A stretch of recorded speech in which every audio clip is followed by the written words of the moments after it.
Всем привет! В сегодняшнем видео я покажу, как с минимальными затратами времени выполнить все испытания второй недели мини-сезона Love Hearts – Любовь ранит. Я составил этот гайд так, чтобы он был полезен всем, и ветеранам, и тем, кто только недавно вышел из убежища. Прежде чем бежать в пустошь, проверьте две вещи. Первое. На вас обязательно должен быть надет шлем «Жестокая любовь», иначе прогресс просто не засчитается. Второе. Подготовьте перки. Рекомендую следующий набор. Перк «Садовник», чтобы собирать в 2 раза больше растений. Химик, чтобы удваивать количество препаратов при крафте. Супер-пупер, даст 30% шанс скрафтить в 2 раза больше предметов. И засолка, чтобы ваши грибы и цветы не превратились в гниль, пока вы собираете остальные ингредиенты или отвлекаетесь на события.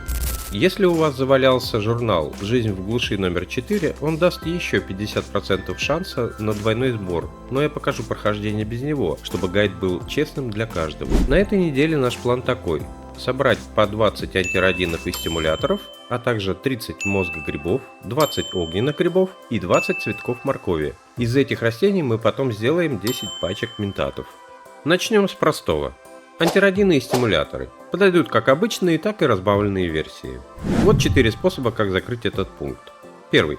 Охота на мобов. Способ для тех, кто хочет заодно пофармить опыт. Нужные препараты часто падают с гулей и виндиго. Например, в локации места для электрозасады всегда есть виндиго и несколько гулей. С них я сразу залутал пару антирадинов и стимулятор. Также загляните в гольф-клуб Уайтспринга или Моргантаун. Но помните, тут все решает рандом. Второе.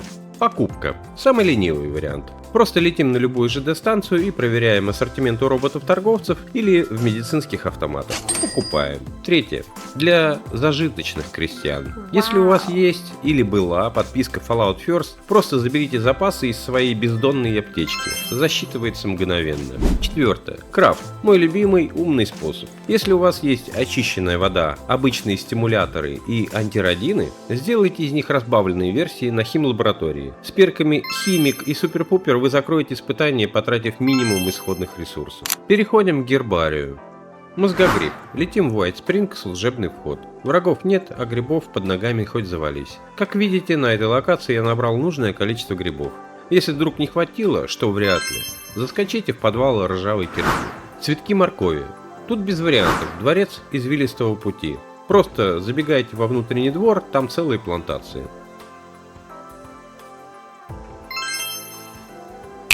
Огненные грибы. Это самая потная часть, так как они растут поодиночке и могут появляться рандомно. Начинаем маршрут от лагеря смотрительницы и идем по дороге в сторону с Локом Джо, внимательно глядя по сторонам. Маленький совет. Для удобства можно поставить мод Plant Glow с Nexus, чтобы растения светились издалека. Первый гриб я собрал сразу на месте моего ТП в лагере смотрительницы, чуть правее.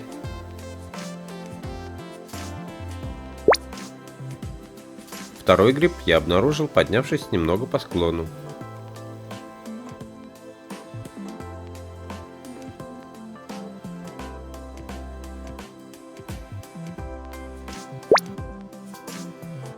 Далее я направился в сторону с Локом Джо.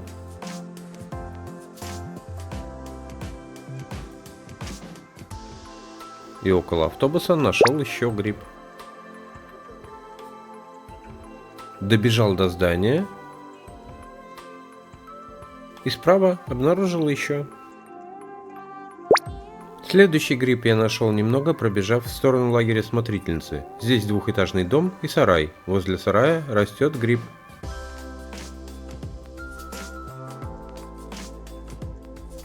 Тут же, не отходя от дома, в нескольких шагах растет еще один гриб.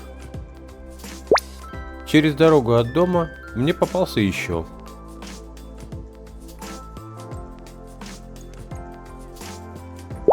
Я решил вернуться к Локам Джо, чтобы проверить, не пропустил ли я грибы.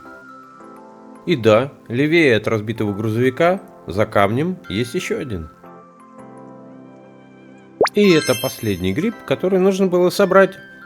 Но, как видите, даже без модов и в плохую погоду я легко собрал нужное количество на этом маршруте. Теперь, когда карманы полны грибов и цветов, идем к верстаку и крафтим 10 пачек ментатов.